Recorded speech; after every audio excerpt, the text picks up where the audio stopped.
এই ভিডিওতে আমরা নতুন একটা চ্যাপ্টার শুরু করছি। চ্যাপ্টারটার নাম হচ্ছে ম্যাগনেটিক প্রপার্টিস অফ সাবস্টেন্স, অর্থাৎ পদার্থের চৌম্বক ধর্ম। আচ্ছা, পদার্থের চৌম্বক ধর্ম আলোচনা শুরু করার জন্য প্রথমেই যেটা নিয়ে আলোচনা করব সেটা হচ্ছে চৌম্বক ভ্রামক, ম্যাগনেটিক মোমেন্ট।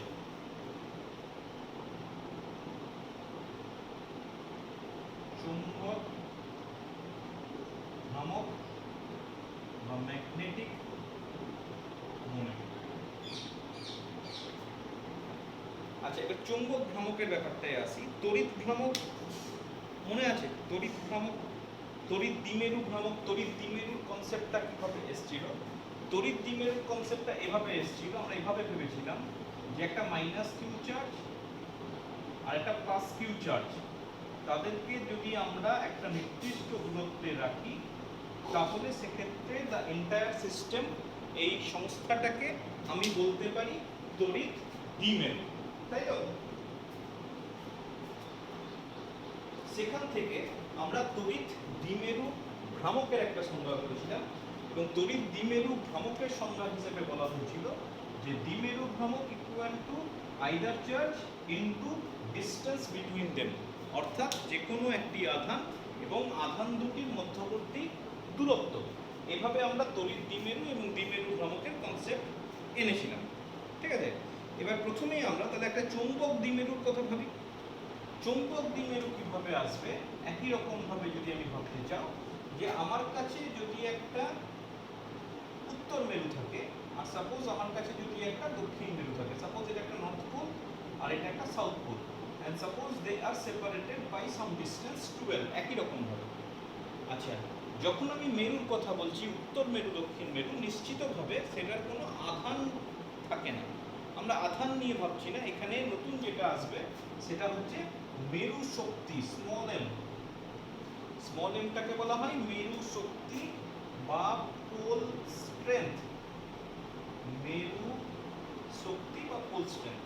তো এভাবেই ভাবা হয়েছিল যে একটা উত্তর মেরু আর একটা দক্ষিণ মেরুকে যদি একটা নির্দিষ্ট দূরত্বে রেখে দিই তাহলে তারা একটা চৌম্বক দ্বিমেরু গঠন করবে এবং সেই চৌম্বক দ্বিমেরুটার ভ্রামক আমরা লিখতে পারি n/12। এটা ছিল প্রাথমিক ধারণা, কিন্তু পরবর্তীকালে মানুষ বুঝতে পারলো এই কনসেপ্টটাই কোথাও একটা ভুল হয়ে যাচ্ছে। কেন ভুল হয়ে যাচ্ছে?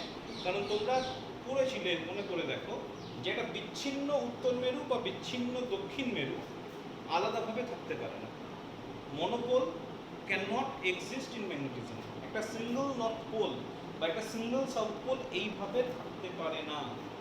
তাহলে চৌম্বক দ্বিমেরু আমি কিভাবে বলবো? চৌম্বক দ্বিমেরু কনসেপ্ট আসবে থেকে কিছু তো একটা ব্যাপার হবে।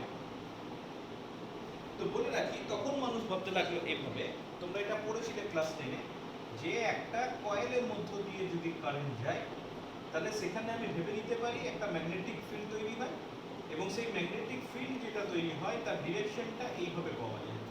অর্থাৎ কোনো একটা কয়েল কুণ্ডলীর মধ্য দিয়ে যদি ক্লকওয়াইজ তড়িৎ প্রবাহ যায় তাহলে আমি যদি উপর থেকে অবজার্ভ করি তাহলে আমার মনে হবে যে এখানে একটা সাউথ পোল তৈরি হয়েছে। একই রকমভাবে কারেন্ট যদি অ্যান্টি ক্লকওয়াইজ হয় তাহলে সেক্ষেত্রে আমার মনে হবে যে ম্যাগনেটিক ফিল্ড তৈরি হয়েছে সেটা হচ্ছে তোমার নর্থ পোলের মতো কাজ করবে, তাই না? এই জিনিসটা তোমরা পড়েছো যে এইভাবে নর্থ পোল বা সাউথ পোল তৈরি করার কথা ভাবা যেতে পারে। এবার তুমি একটু ভেবে দেখো, তুমি এটাকেই কনসেন্ট্রেট করো, সাপোজ এই সাউথ পোলটাকে, যে কোনো একটা কয়েল তুমি কারেন্ট যাচ্ছে অ্যান্টি ক্লকওয়াইজ, তুমি যখন এদিক থেকে দেখছো তখন তোমার মনে হচ্ছে ক্লকওয়াইজ, তাহলে সাউথ পোল সৃষ্টি হচ্ছে। তুমি একইভাবে ভাবো যে তোমার বোর্ডের পেছন দিকে কোনো একজন ব্যক্তি আছে, সাপোজ বোর্ডটা ট্রান্সপারেন্ট, সব দেখতে পাওয়া যাচ্ছে, তাহলে তিনি যখন এটাকে দেখবেন, তুমি ভাবার চেষ্টা করো, তিনি যখন এটাকে দেখবেন ওদিক থেকে তার কি অবজারভেশন হবে? এই দিকে তার অবজারভেশন হবে না যে ওটাকে অ্যান্টি ক্লকওয়াইজ ঘুরছে, আমি এদিক থেকে দেখছি ক্লকওয়াইজ ঘুরছে, সাউথ পোল তৈরি হয়েছে। তাহলে কেউ যদি বোর্ডের পেছন দিকে থাকে এবং বোর্ড যদি ট্রান্সপারেন্ট হয়, সবটা দেখতে পাওয়া যায়, তাহলে তার কিন্তু মনে হবে কারেন্টটা অ্যান্টি ক্লকওয়াইজ। তার মানে ওদিক থেকে যখন কেউ অবজার্ভ করবে তার মনে হবে না। তার মানে অ্যাজ ইফ তুমি ভাবতে পারো যে আমি এটাকে যদি একটু ঘুরিয়ে দিই, এরকমভাবে মনে করো কয়েলটা আছে, আমি যদি এইভাবে ঘুরিয়ে দিই তাহলে সেক্ষেত্রে মনে করো এইভাবে আঁকতে দেখালাম, তো এদিক থেকে আমি দেখলাম, যখন আমি এদিক থেকে অবজার্ভ করছি আমার অ্যান্টি ক্লকওয়াইজ লাগছে, তাহলে এখানে একটা নর্থ পোল ভাবতে পারি, কিন্তু এদিক থেকে যখন দেখছি তখন আমার ক্লকওয়াইজ মনে হচ্ছে, তাহলে আমি সাউথ পোল। তাহলে সেক্ষেত্রে আমি ধরে নিতে পারি একটা নর্থ পোল তৈরি হচ্ছে, একটা সাউথ পোল তৈরি হয়েছে একই সঙ্গে, and they are separated by some distance. তার মানে আমি বলতে পারি যখন কোনো এক কারেন্ট, নির্দিষ্ট পরিমাণ কারেন্ট কোনো বৃত্তাকার লুপের মধ্য দিয়ে প্রবাহিত হয়, তখন আমি ভেবে নিতে পারি that is equivalent to a magnetic dipole. এটা কিন্তু ভেবে নেওয়া যেতে পারে, কোনো অসুবিধা নেই। এবং এইভাবেই তোমার ম্যাগনেটিক ডাইপোলের কনসেপ্ট তোমার এসেছিল। তাহলে যখনই ম্যাগনেটিক ডাইপোলের কনসেপ্ট এসেছে, তখন সেক্ষেত্রে অবভিয়াসলি একটা ম্যাগনেটিক ডাইপোল মোমেন্টেরও কনসেপ্ট আসবে। এবং তোমাকে বলে রাখি, ম্যাগনেটিক ডাইপোলের কনসেপ্ট আসছে এভাবে। ম্যাগনেটিক ডাইপোল মোমেন্ট কাকে বলা হয়েছে, এখানে কিন্তু মেরু শক্তির কোনো ব্যাপার নেই।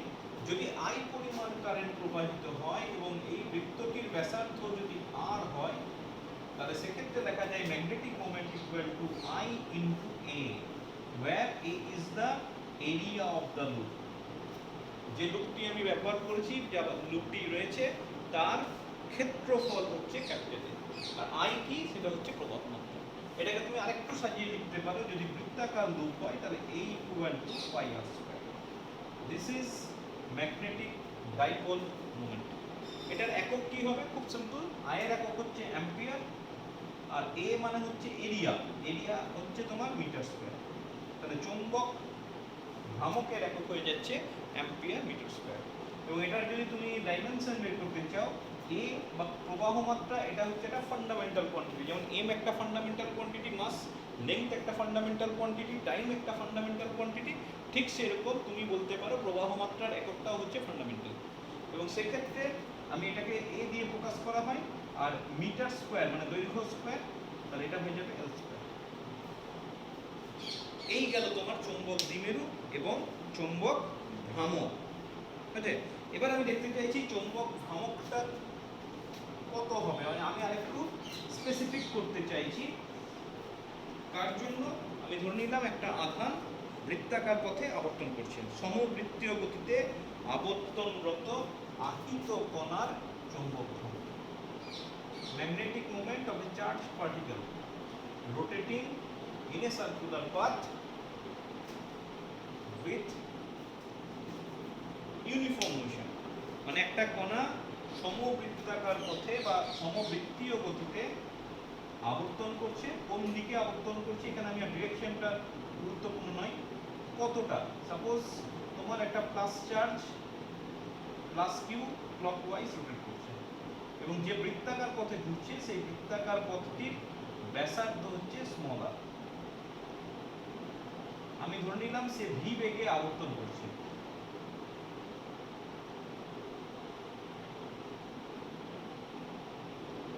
সে ভি বেগে আবর্তন করছে। আমি দেখতে চাইছি এই চার্জড পার্টিকেলটার জন্য কতটা ম্যাগনেটিক মোমেন্ট তৈরি হবে। আমি প্লাস চার্জ ধরেছি, তাহলে যেদিকে রোটেট করবে সেই দিকেই তোমার কিন্তু কারেন্টের ডিরেকশন হবে, যদিও এক্ষেত্রে কারেন্টের ডিরেকশনটা ইম্পর্টেন্ট নয়। তাহলে ম্যাগনেটিক মোমেন্ট কত হতে পারে, আমি লিখতে পারি m equal to I into A. আচ্ছা, আইটাকে আমি লিখতে পারি কিউ বাই আধান বাই সময়। আমি ধরে নিলাম আধানটা একবার কমপ্লিট রোটেশন করতে টি সময় লাগছে, মানে টিটা হচ্ছে পর্যায়কাল। তাহলে সেক্ষেত্রে আই যেটা তৈরি হবে সেটা হচ্ছে কিউ বাই ক্যাপিটাল টি। আচ্ছা, এটাকে আমি লিখতে পারি পাই আর স্কয়ার। তাহলে এটাকে আমি সাজিয়ে লিখতে পারি, দেখো কিউ এটা হয়ে যাচ্ছে 2 পাই বাই ওমেগা, আপত্তি থাকার কথা নয়, এটা পাই আর স্কয়ার। 11 এ করেছিলে omega equal to 2 pi by T, বৃত্তীয় গতিতে করেছিলে, এবং তারপরে সরলতল গতিতেও বহুবার আমি জিনিসটা আলোচনা করেছি। তাহলে omega equal to 2 pi by T, তাহলে T equal to 2 pi by omega. তাহলে এটা পড়ে থাকছে, পাইটা কেটে যাচ্ছে, half Q omega R square. This is the expression of dipole moment. এবং যদি তোমাকে ইলেকট্রন দিয়ে রিপ্লেস করে, সাপোজ বলে দিল একটা ইলেকট্রন বৃত্তাকার পথে আবর্তন করছে, তার ম্যাগনেটিক মোমেন্ট কত হবে, তাহলে সেক্ষেত্রে আমি মডিউলাস দিয়ে বলছি, কারণ ইলেকট্রনের আধান হচ্ছে ঋণাত্মক, সেক্ষেত্রে এটা হয়ে যাবে ই ওমেগা আর স্কয়ার।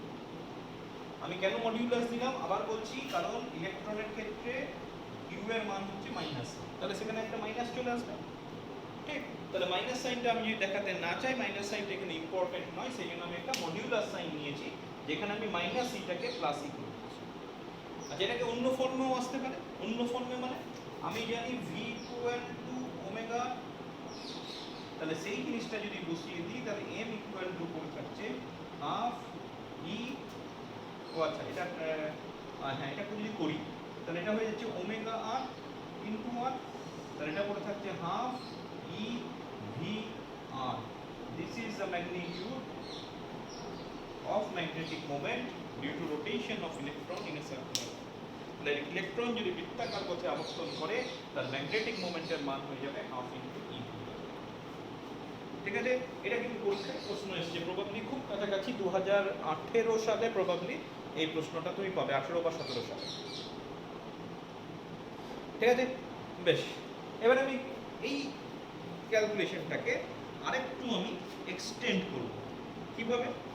আচ্ছা দেখো, আমি q by omega sorry half Q omega R square এই এক্সপ্রেশনটা পেয়ে গেছি।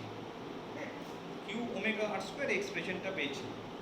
আচ্ছা, আমি ওখান থেকে শুরু করছি একটা ইলেকট্রনের জন্য, তাহলে এম ইকুয়াল টু পেয়ে যাব হাফ ই ওমেগা আর স্কয়ার। আশা করছি আপত্তি নেই। আমি ভি এর এক্সপ্রেশন দিয়েও করতে পারি, তাতেও কিন্তু আপত্তি নেই। তাহলে এখান থেকে পাচ্ছি দেখো E by 2m, E by 2m করে দিলাম। তাহলে ই বাই 2m যদি করি, আমি কিন্তু সবটাই মডিউলাসে চলছে এখন, ই বাই 2m করলে উপরে একটা m দিয়ে গুণ করতে হবে। দেখো উপরে একটা m দিয়ে গুণ করেছি, নিচে একটা m দিয়ে গুণ করেছি, m কেটে যাবে। এই যে m ওমেগা r স্কয়ার পাচ্ছ, এটা কিন্তু খুব কমন একটা এক্সপ্রেশন, ক্লাস 11 এ করেছিলে যে কৌণিক ভরবেগ অ্যাঙ্গুলার মোমেন্টাম কি হয়, L equal to m v r। এবার v এর জায়গায় যদি ওমেগা r বসিয়ে দাও m ওমেগা r, তাহলে এটা হয়ে যাচ্ছে m ওমেগা r স্কয়ার। তার মানে এখানে m ওমেগা r স্কয়ার যেটা পেয়েছো that is the angular momentum of electron. তাহলে এখানে যদি আমি অ্যাঙ্গুলার মোমেন্টাম অফ ইলেকট্রনের এক্সপ্রেশন বসিয়ে দিই তাহলে ওটাকে আমি লিখতে পারি m by 2m e by 2m into 1। এবং বলে রাখি ম্যাগনেটিক মোমেন্ট হচ্ছে ভেক্টর রাশি, এলটাও হচ্ছে ভেক্টর রাশি, তাহলে ফাইনালি আমি পাবো e বাই 2m ইনটু 1। বুঝলে? বেশ, এবার তুমি খেয়াল করে দেখো বোরের তত্ত্ব, বোর তত্ত্ব যখন তুমি কনসিডার করবে, বোর তত্ত্ব নিশ্চয়ই কেমিস্ট্রিতে পড়েছো বা ছোটবেলায় তুমি ক্লাস 7 8 বা 8 9 এ তুমি বোধহয় বোরের থিওরি ছিল, 8 এ বোধহয়। আচ্ছা, বোরের থিওরির একটা মতামত ছিল, মূল কথা যেটা ছিল যে ইলেকট্রনগুলো নিউক্লিয়াসের চারদিকে একটা বৃত্তাকার পথে আবর্তন করছে। সেই কক্ষপথগুলোকে বলা হয় স্থায়ী কক্ষপথ বা স্টেশনারি অরবিট। এবং কোনো একটা পার্টিকুলার অরবিটে কৌণিক ভরবেগ এম ভি আর সেটা কি হবে NH বাই 2 পাই এর সঙ্গে সমান। এটা যদি ম্যাথমেটিক্যাল এক্সপ্রেশনটা নিশ্চয়ই তোমার ছিল না, এটা হচ্ছে আপাতত বলে রাখলাম ম্যাথমেটিক্যাল সূত্র, বোধহয় তোমরা কেমিস্ট্রিতে পড়ে থাকতে পারো, অথবা পরে বলে রাখছি আমি, এটা কিন্তু আমাদের সিলেবাসে আছে, পরে আমরা আলোচনা করব। এখন আমার এখানে খুব দরকার বলে আমি জিনিসটা ইন্ট্রোডিউস করলাম যে এভাবে বলা আছে যে কোনো একটা ইলেকট্রন যখন স্থায়ী কক্ষপথে আবর্তন করে তখন সেই পার্টিকুলার কক্ষপথে ইলেকট্রনটির কৌণিক ভরবেগ কি হবে NH বাই 2 পাই এর সঙ্গে সমান হবে। এখানে এইচটাকে বলা হয় প্ল্যাঙ্কের ধ্রুবক, আর এনটা কি প্রিন্সিপাল কোয়ান্টাম নাম্বার, মুখ্য কোয়ান্টাম সংখ্যা। তো এটাকে অনেক সময় লেখা হয় NH ক্রস, এটাকে বলা হয় ক্রস, মাথায় দাগ দেওয়া। ক্রস মানে কি h বাই 2 পাই, h বাই 2 পাই গোটাটাই যেহেতু একটা ধ্রুবক, গোটাটাকে h ক্রস দিয়ে রিপ্রেজেন্ট করা হয়। তাহলে এই জিনিসটাকে যদি আমি ব্যবহার করি তাহলে সেক্ষেত্রে দেখো কি করে থাকছে, আমি ম্যাগনিটিউড নিয়ে করছি, ওটা ম্যাথমেটিক্যাল ফর্মে দিয়ে দিয়েছিলাম ভেক্টর সিম্বল। তাহলে এটা পড়ে থাকছে e by 2m into n h cross. ঠিক আছে, এখানে আমি ভেক্টর সাইন দিচ্ছি না, তাহলে পড়ে থাকছে m equal to e h cross by 2m into n। খুব ইম্পর্টেন্ট একটা রিলেশন। আচ্ছা, এখানে যদি আমি n ইকুয়াল টু 1 বসাই, অর্থাৎ প্রথম কক্ষপথের কথা ভাবি, n ইকুয়াল টু 1 বসাই, তাহলে দেখো আমার পড়ে থাকছে m equal to e h cross by 2m। এবং এটাকে একটা ইম্পর্টেন্ট একটা রাশি, এটাকে বলা হয় বোর ম্যাগনেটন, নট ট্রন। ঠিক আছে, ইলেকট্রন যেমন TRON করি, TRON নয়, কিন্তু বোর ম্যাগনেটন। ইম্পর্টেন্ট একটা রাশি। কাকে বলা হবে বোর ম্যাগনেটন? তাহলে আমি বলতে পারি প্রথম বোর কক্ষপথে ইলেকট্রনের ম্যাগনেটিক মোমেন্টকে বোর ম্যাগনেটন বলা হয়। প্রথম, it is the magnetic moment of electron in first Bohr orbit। এবং এটার একটা ম্যাগনিটিউড আছে, ম্যাগনিটিউডটা সবটাই যেহেতু কনস্ট্যান্ট, এটার মান যদি তুমি বের করো এটা চলে আসবে 9.27 into 10 two the power -24 SI। Obviously SI মানে হচ্ছে অ্যাম্পিয়ার। পরীক্ষায় প্রশ্ন থাকতে পারে বোর ম্যাগনেটন কি, এর মান কত? তখন সেক্ষেত্রে বলতে হবে প্রথম বোর কক্ষপথে ইলেকট্রনের কৌণিক ভরবেগকে বোর ম্যাগনেটন বলা হয় এবং এর মান হচ্ছে 9.27 into 10 two the power -24 ampere. এবং কিভাবে এলো সেটাও পুরোটা মনে রেখো। এক্সপ্রেশন হচ্ছে EH cross by 2m। E is the charge of electron, H cross হচ্ছে তোমার H by 2 pi, where H is Planck constant and m is the mass of electron. সবগুলোই একটা কনস্ট্যান্ট, সেগুলো যদি বসিয়ে দাও তাহলে এই একটা এক্সপ্রেশন তুমি পাবে। ঠিক আছে, বেশ। তাহলে এইভাবে আমরা চৌম্বক দ্বিমেরু এবং চৌম্বক ভ্রামকের কনসেপ্ট আমরা আনতে পারছি। কিন্তু আরেকটা ভাবে দেখো যে আমি যদি একটা দ্বন্দ্ব চুম্বক নিই, বার ম্যাগনেট। বার ম্যাগনেট মানে কি? সেই বার ম্যাগনেটে কিন্তু একটা নর্থ পোলও থাকবে, একটা সাউথ পোলও থাকবে। এখানে বলে রাখি যে নর্থ পোল বা সাউথ পোল কিন্তু প্রান্তে থাকে না, নর্থ পোল বা সাউথ পোল একটু ভেতর দিকে থাকে। এটাও একটা গুরুত্বপূর্ণ তথ্য। এবং এই যে এটাকে আমি 2L বলবো, এই 2Lটা কিন্তু এই দৈর্ঘ্যের টোটাল দৈর্ঘ্য যদি L হয় তাহলে তুমি মনে রাখবে এটা প্রায় 0.84 ইন্টু ক্যাপিটাল L। মানে কতটা ভেতর থাকছে বুঝতে পারছো? বেশ কিছুটা, মানে কতটা ডিফারেন্স হচ্ছে, 100% নয়, 100-র জায়গায় হচ্ছে 84%। তার মানে 0.8 এদিকে থাকে, 0.8 এদিকে, 16 হচ্ছে ডিফারেন্স। তাহলে 0.8 অফ দ্য এন্টায়ার লেন্থ ভেতরে থাকছে তোমার মেরু। এবং এটাকে বলা হয় কার্যকর দৈর্ঘ্য একটা চুম্বকের ক্ষেত্রে। তো যাই হোক, একটা নর্থ পোল থাকে, একটা সাউথ পোল থাকে। তাহলে এখানে আমি একটা ম্যাগনেটিক ডাইপোলের কথা ভাবতে পারি। চুম্বকে তো একসঙ্গেই থাকবে, চুম্বকে তো আলাদা করে থাকছে না, তাহলে আলাদা মেরুর কথা আমাকে ভাবার দরকার নেই। সেই চুম্বকের মেরু শক্তি যদি স্মল m হয় তাহলে সেক্ষেত্রে এখানেও কিন্তু আমার একটা ম্যাগনেটিক মুভমেন্ট আসবে এবং ম্যাগনেটিক মুভমেন্টটাকে আমি লিখবো m ইন্টু 12। এটাতে কিন্তু কোনো অসুবিধা নেই। প্রথম ক্ষেত্রে যেটা ধারণা ছিল যে ইন্ডিভিজুয়াল একটা ম্যাগনেটিক নর্থ পোল, ইন্ডিভিজুয়াল একটা ম্যাগনেটিক সাউথ পোল, ওইভাবে ভাবার কোনো দরকার নেই। আমি যদি একটা বার ম্যাগনেটের কথা ভাবি তাহলে সেক্ষেত্রে একটা নর্থ পোল আর একটা সাউথ পোল থাকবে। তাও বলে রাখছি নর্থ পোল সাউথ পোলটা একদম এন্ডে থাকে না, কিছুটা ভেতর দিকে থাকে। কতটা ভেতরে থাকে সেটাও তোমাকে বললাম। এবং এই দৈর্ঘ্যটাকে বলা হয় কার্যকর দৈর্ঘ্য, নট দ্য অ্যাকচুয়াল লেন্থ। সেই কার্যকর দৈর্ঘ্য যদি 12 হয় তাহলে ম্যাগনেটিক মোমেন্টটাকে আমি m ইন্টু 12 এইভাবে লিখতে পারি। আর এখানে একটা জিনিস মনে রাখবে, এই যে নর্থ পোল বলছি, এই নর্থ পোলটা কিন্তু প্লাস কিউ চার্জের মতো কাজ করবে আর সাউথ পোলটা কিন্তু মাইনাস কিউ চার্জের মতো কাজ করবে। প্লাস কিউ মানে প্লাস কিউ কি করছিল, প্লাস কিউ থেকে বলরেখাগুলো বাইরের দিকে যায়, প্লাস কিউ থেকে ইলেকট্রিক ফিল্ডটা বাইরের দিকে যায়। তাহলে এখানেও নর্থ পোলে মনে রাখবে নর্থ পোলের জন্য ম্যাগনেটিক ফিল্ডটা বাইরের দিকে হবে। আর সাউথ পোল মাইনাস কিউর মতো কাজ করে। মাইনাস কিউর ক্ষেত্রে ইলেকট্রিক ফিল্ড কি হয়, টুওয়ার্ডস, এই ছবি এঁকে দেখাচ্ছি, ইলেকট্রিক ফিল্ড এই দিকে হয়, ইলেকট্রিক ফিল্ড ভেতর দিকে হয়। এটা প্লাস কিউ যদি বলি ইলেকট্রিক ফিল্ডের ডিরেকশন বাইরের দিকে, আর মাইনাস কিউ যদি বলি তাহলে ইলেকট্রিক ফিল্ডের ডিরেকশন হচ্ছে towards the electric, towards the charge. এখানেও কিন্তু তাই, যদি একটা নর্থ পোল ভাবি তাহলে তার জন্য ম্যাগনেটিক ফিল্ডের ডিরেকশন হবে বাইরের দিকে।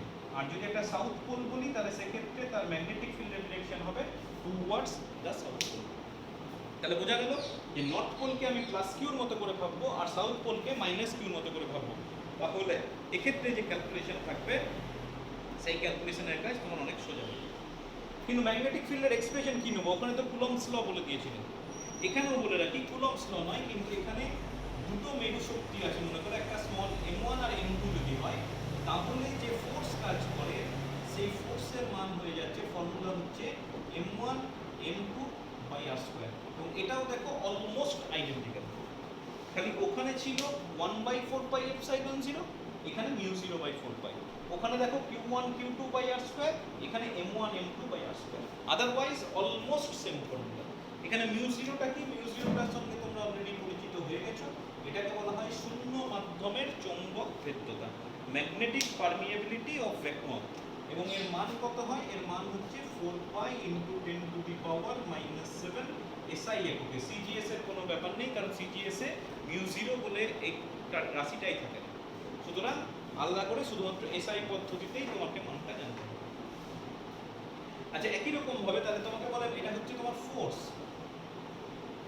যদি বলে ম্যাগনেটিক ফিল্ড ইন্টেন্সিটি, তোমাকে যদি বলা হয় চুম্বক ক্ষেত্র প্রাবল্য, সেটার এক্সপ্রেশন কি হবে?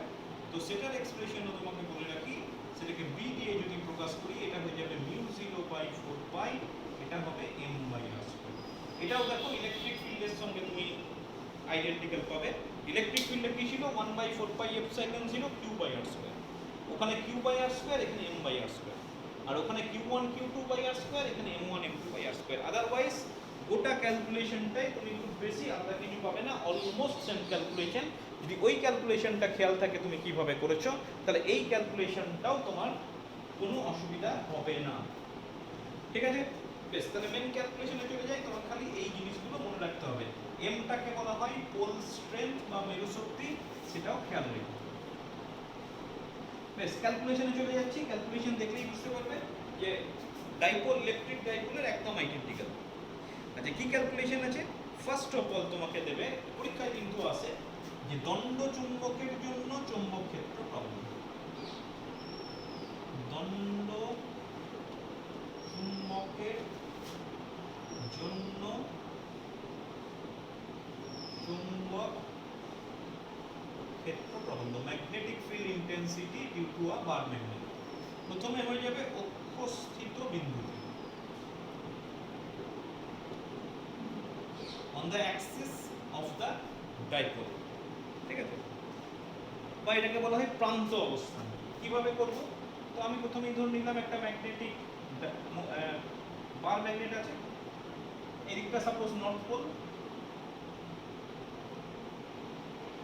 এটা নর্থ পোল, এটা সাউথ পোল। মেরু শক্তি তো স্মল এমই ধরতে হবে। এই দূরত্বটা 12।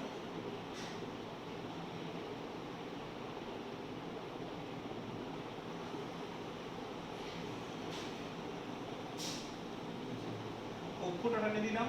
সাপোজ তোমাকে এই বিন্দুতে নির্ণয় করতে হবে, তো মিড পয়েন্ট থেকে যেটা দূরত্ব সেটাকে আমরা আর বলবো। সাপোজ পি বিন্দু। আচ্ছা, মেরু শক্তি স্মল এম।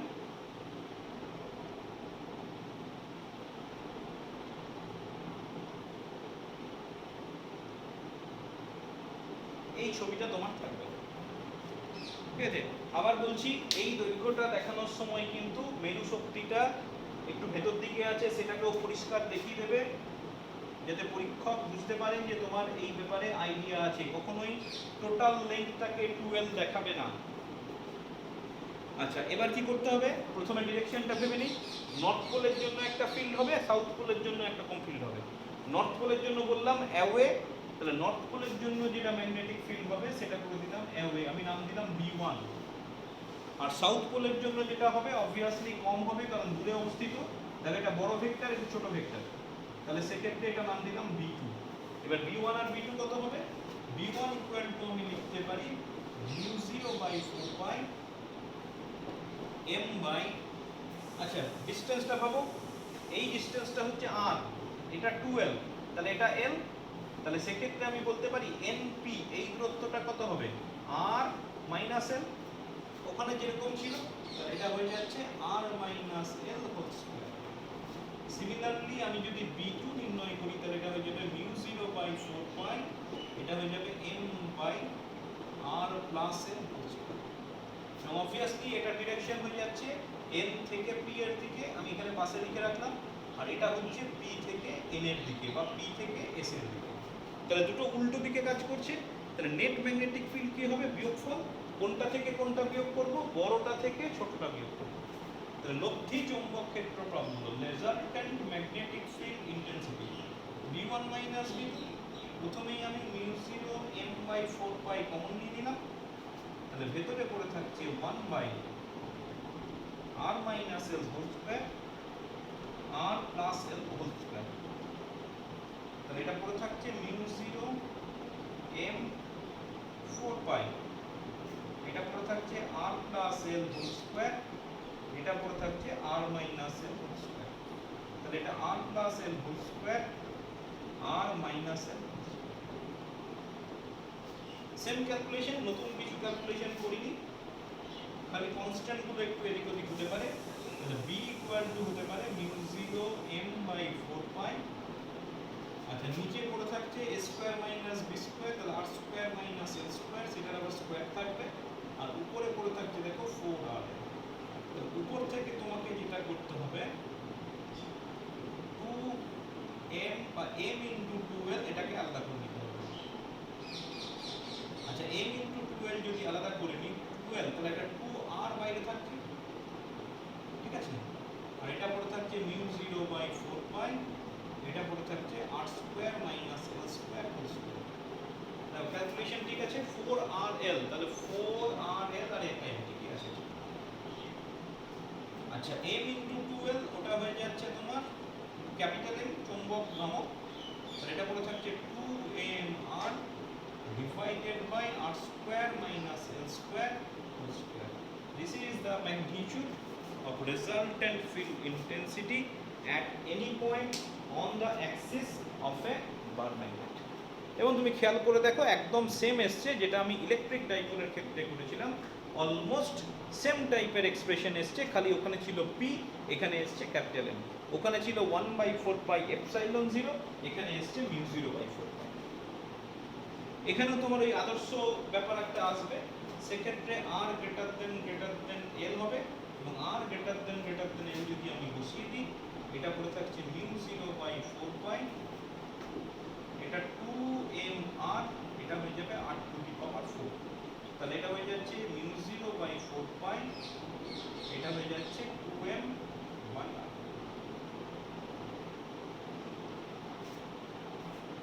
মানে দণ্ডচুম্বক থেকে বহু দূরের কোনো বিন্দু যদি বলে তাহলে সেক্ষেত্রে এই অ্যাপ্রক্সিমেশনটা আমি করব। তাহলে সেক্ষেত্রে এক্সপ্রেশন হয়ে যাবে μ0/4 পাই ইনটু 2m/r। ঠিক আছে। আচ্ছা এবার দণ্ডচুম্বকের জন্য চৌম্বক ক্ষেত্র প্রাবল্য নেক্সট ক্যালকুলেশন বুঝতেই পারছো। এবার কি হবে, সমদ্বিখণ্ডক, লম্ব সমদ্বিখণ্ডকের পরিস্থিত কোনো বিন্দুতে বের করতে চাইছি, তার মানে at any point on the perpendicular bisector। তাহলে আমি বলতে পারি লম্ব সমদ্বিখণ্ডক খণ্ডকের পরিস্থিত বিন্দু। ছবি কিন্তু অলমোস্ট প্রায় সেম রকমের। এই ধরে নাও একটা ম্যাগনেটিক বার ম্যাগনেট, একটু ভেতর দিকে তোমার পোল হবে, সাপোজ এখানে নর্থ আর সাউথ, এই দিকটা আমি বললাম n, ওই দিকটা বললাম s। আমি ধরে নিলাম মধ্যবর্তী দূরত্ব হচ্ছে 2l। এখান থেকে আমার লম্ব সমদ্বিখণ্ড আঁকা হবে।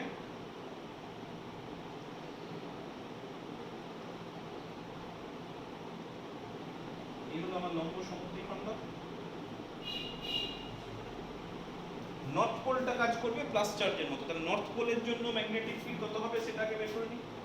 নর্থ পোলের জন্য অ্যাওয়ে, তাহলে এটা হয়ে গেল নর্থ পোলের জন্য, আমি নাম দিলাম সাপোজ B1। আচ্ছা সাউথ পোলের জন্য এটা হয়ে যাবে B2। আচ্ছা B1 সমান B2 হবে, এটাও নিশ্চয়ই তুমি বুঝতে পারছো যে B1 সমান B2 হবে, কারণ দুটোই কিন্তু তোমার সমান দূরত্বে। তাহলে μ0/4 পাই, আর এটা কি হবে m বাই দূরত্ব স্কয়ার। আচ্ছা দূরত্ব এটা হচ্ছে l, আমি এই লম্ব দূরত্বটা r ধরছি, তাহলে এই দূরত্বটা হয়ে যাবে √r square plus l square. ওটা যদি আমি বর্গ করে দিই তাহলে r square plus l square বুঝে। আচ্ছা এবার B1 আর B2 কে উপাংশে ভাঙবো। B1টাকে একটা উপাংশ হয়ে গেল এদিকে, আর একটা উপাংশ হয়ে গেল এদিকে। এই কোণটা যদি আমি থিটা বলি তাহলে এই কোণটা থিটা হবে, তাহলে এটা হয়ে যাচ্ছে B1 sin থিটা, আর এটা হয়ে যাচ্ছে B1 cos থিটা। একই রকম ভাবে B2টাকে যদি আমি উপাংশে ভাঙি,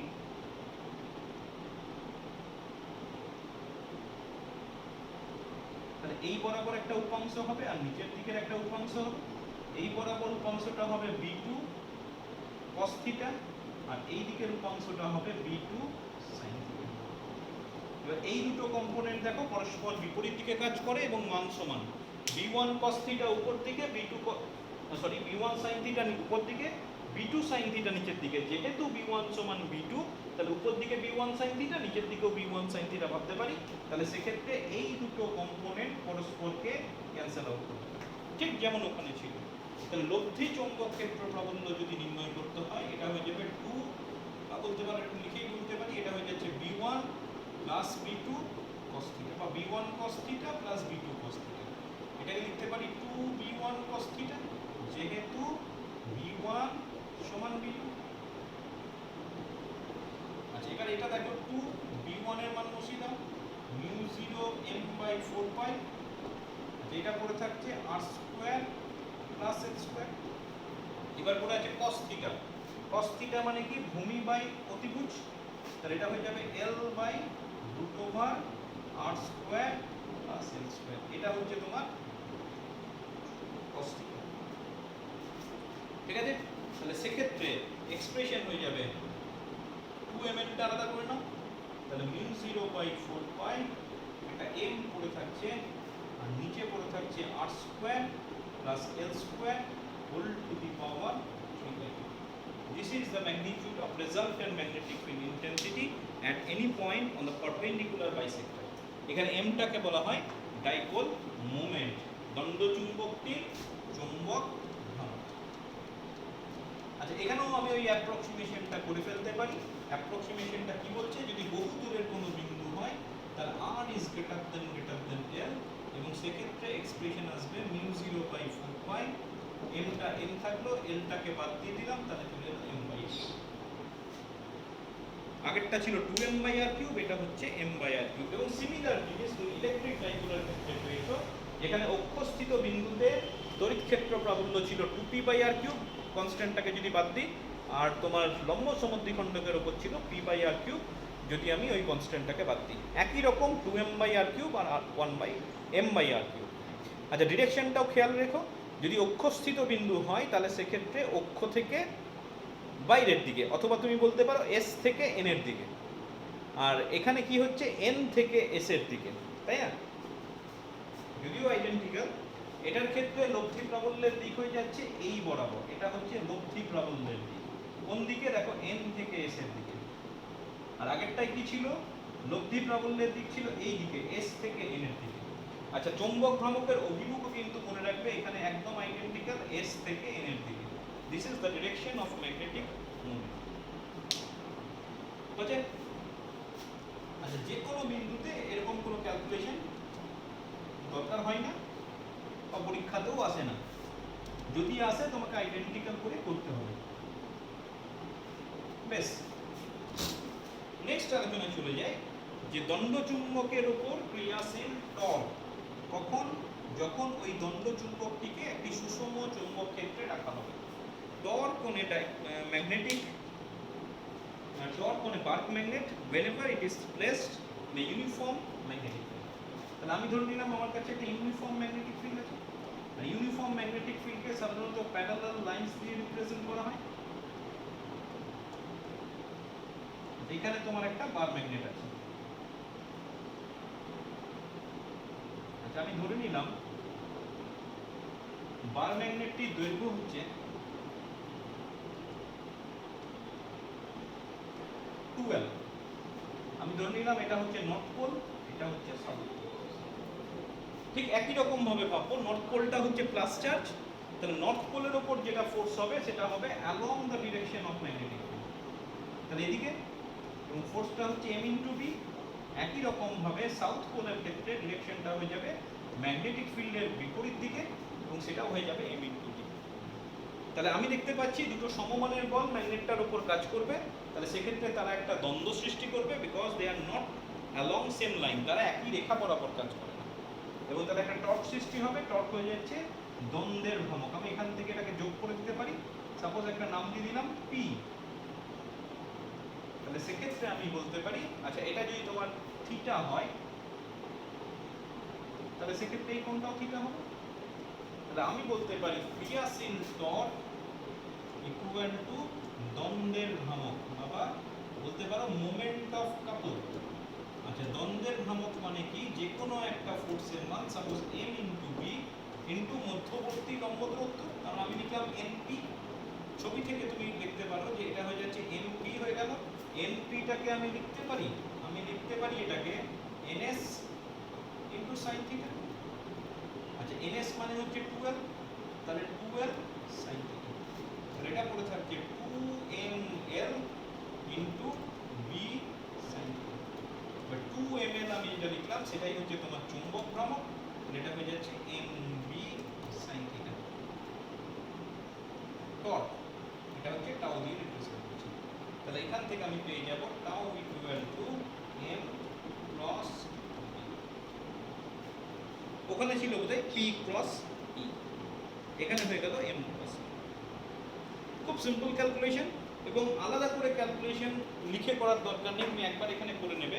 তারপর তুমি বুঝতেই পারছো পরীক্ষার জন্য যখন তৈরি করবে তড়িৎ দ্বিমেরুর জন্য হয়ে গেলে তুমি এমনি একইভাবে চৌম্বক দ্বিমেরুর জন্য চলে আসবে। খালি ওখানে মনে রাখবে যেটা p দিয়ে রিপ্রেজেন্ট করছি না, এখানে সেটা m দিয়ে রিপ্রেজেন্ট করছি। ওখানে যেটা 1/4 পাই এপসাইলন 0 ছিল, এখানে হয়ে যাচ্ছে মিউ 0/4 পাই। আদারওয়াইজ অলমোস্ট সেম জিনিস আছে। আচ্ছা, এগুলো দিয়ে ছোট ছোট অঙ্ক অনেক সময় আসে, আমি ছোট ছোট কয়েকটা অঙ্ক করছি, 2-3টে অঙ্ক করব। কি ধরনের অঙ্ক দিয়েছে দেখো, এফ এর ফর্মুলা দিয়ে অঙ্ক থাকে আর বি এর ফর্মুলা দিয়ে অঙ্ক থাকে। বলছে তোমার কাছে দুটো সমশক্তি সম্পন্ন মেরু আছে যাদের মধ্যে দূরত্ব হচ্ছে 2 সেন্টিমিটার। তাহলে আমি ধরে নিলাম যে দুটো সমশক্তি সম্পন্ন মেরু বললো, আমি ধরে নিলাম দুটোরই মেরু শক্তি হচ্ছে, এদের মধ্যবর্তী দূরত্ব বলেছে 2 সেন্টিমিটার বা 2 মিটার। দেখে নিই একবার, এদের মধ্যবর্তী দূরত্ব বলছে 2 সেন্টিমিটার। তাহলে প্রথম ক্ষেত্রে দূরত্ব বলেছে 2 সেন্টিমিটার, রাইট? 2 সেন্টিমিটার মানে অবভিয়াসলি 0.02 মিটার। কি বলেছে? 2 সেন্টিমিটার হলে এদের মধ্যে ফোর্স হয়ে যাচ্ছে 2.5 ডাইন। দুটোই উত্তর মেরু বলছে, তাহলে এক্ষেত্রে এদের মধ্যে একটা বিকর্ষণ বল, মানে এটাও একটা নর্থ পোল, সাপোজ এটাও একটা নর্থ পোল, মানে ম্যাগনেটেড।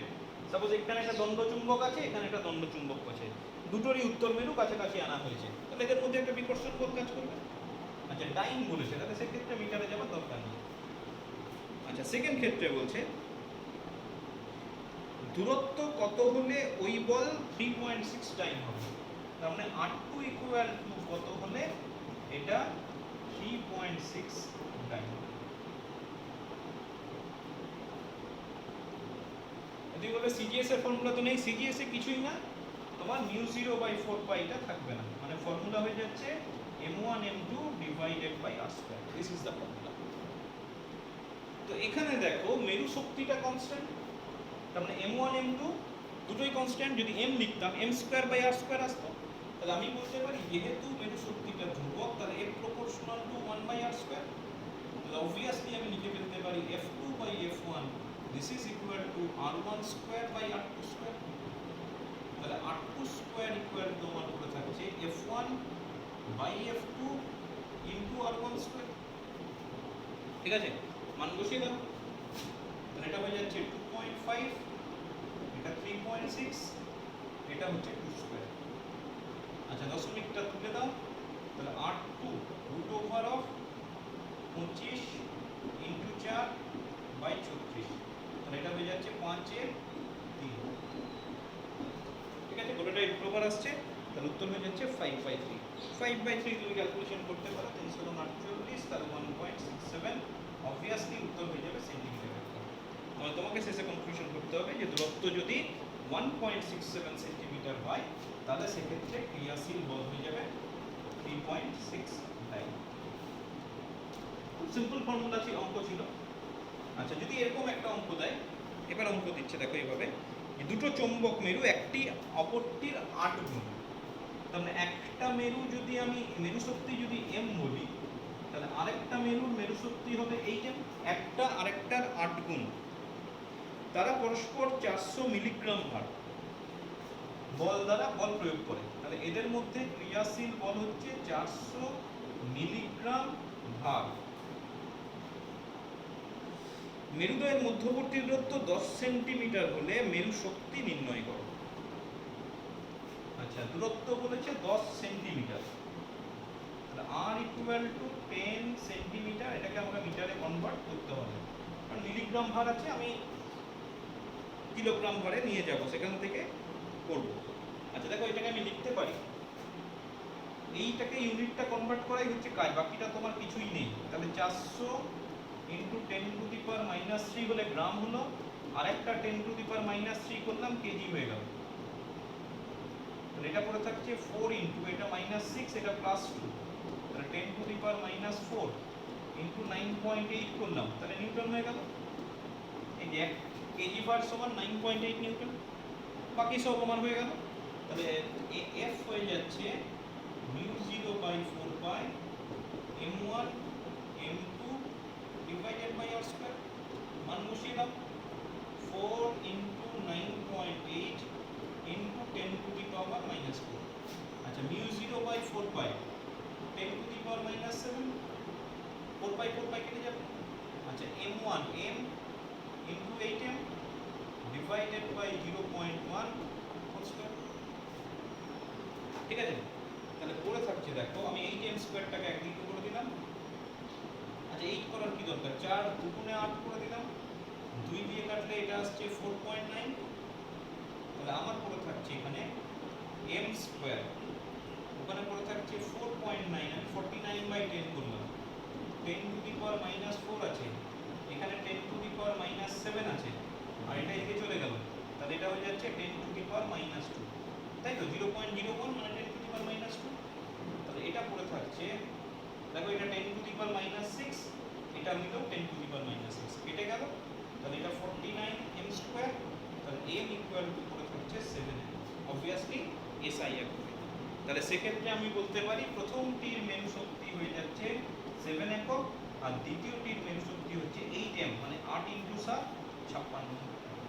অবভিয়াসলি একক হয়ে যাবে অ্যাম্পিয়ার মিটার স্কয়ার। ঠিক আছে, আচ্ছা মিটার স্কয়ার, এখানে মেরু শক্তি তো, ঠিক আছে। তাহলে এভাবে আমরা চৌম্বক ভ্রমণ খুব সহজে বের করে নিতে পারি।